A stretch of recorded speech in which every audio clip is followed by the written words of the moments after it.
Oh hey, don't mind me, I'm just trying to make the perfect concoction to make the best response known to man. Something I can use on Twitter in any situation to completely destroy my social media opponents. So far, I have 1 cup of based, 2 cups of insults, and a tablespoon of Chad energy. Now, for the final ingredient, a dash of vegginess. Now, time to mix.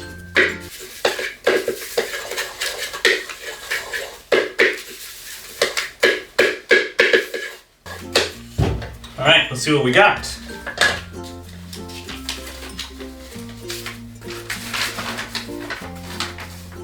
Ratio?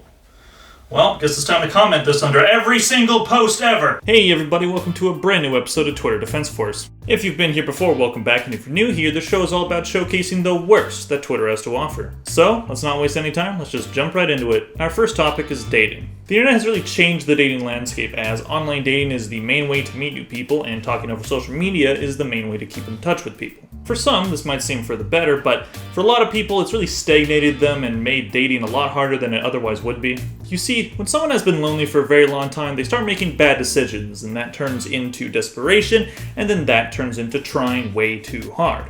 And one of the bad things that can come from this is posting about your love life issues on the internet. Take this poor soul, for example. She hasn't responded to my text, but she on the timeline talks about how she bored, lol. 10:12 p.m. She said she was sleeping all day, but her snap score went up. 2:41 a.m. I knew I stopped caring about her when I didn't look at her Apple Music profile. 2:48 a.m. Man, you okay, buddy? This guy's about one e-girl calling him ugly away from becoming a moderator on an incel subreddit. All jokes aside, I do feel for this guy. I've been in this position before where you're worried about being creepy, but a girl is clearly showing zero interest, but you keep trucking along because maybe there's a chance. But in the end, it's just false hope that your horny brain is holding on to. It's my never-ending reality.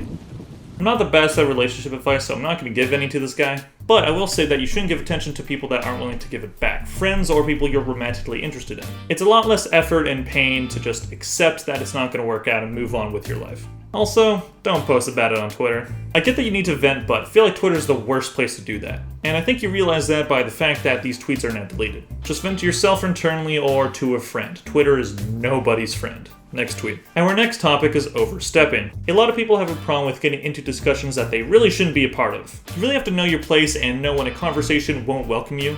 Take this guy for example. My coworkers are talking about racial politics. Guess I'll join in. I got fired. I could tell by the anonymous photo and the name Popular Loner that what he had to add to the conversation wasn't exactly the most welcome.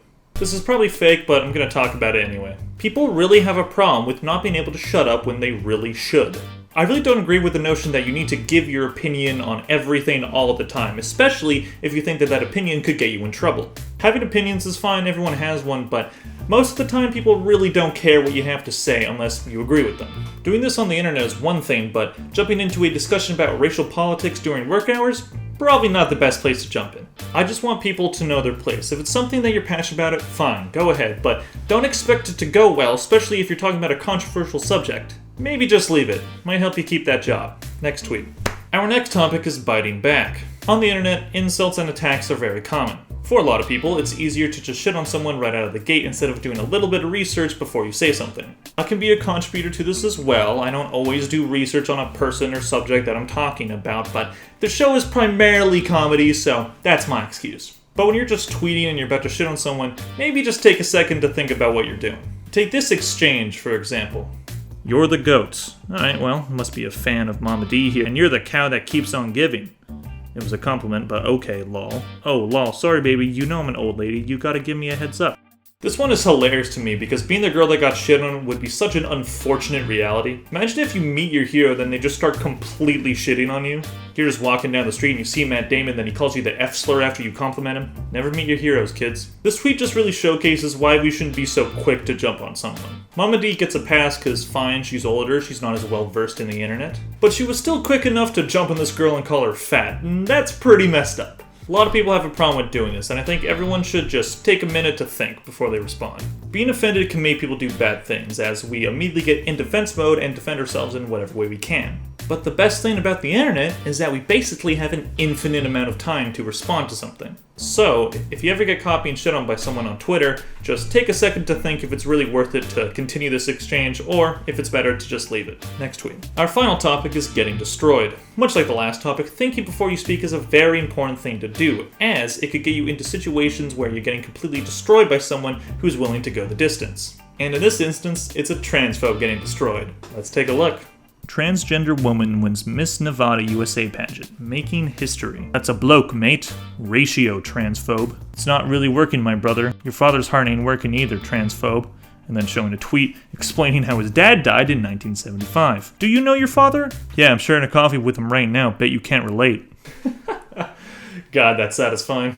Usually I would think insulting someone's dead dad would be a bit too far, but in this instance, I think it's appropriate. If you're willing to be openly transphobic on the internet, I have no problem with people digging up shit from your past to try and hurt you as much as possible. Austin here also tried to be racist by saying, "Do you know your father?" and that completely backfired as well, and thank God it did. I just really don't get why people that are racist, homophobic, transphobic, or any kind of phobic towards any group of people decide to post about it on the internet. Especially on Twitter, I don't get it. It's basically the most public social media. Anyone can see your tweets unless you're private, and you're gonna get chewed out by people if you say offensive stuff. Sure, you'll find other pieces of shit that agree with you, but the people that disagree with you are going to try and destroy you, either by insulting you or doing something worse like doxing or swatting.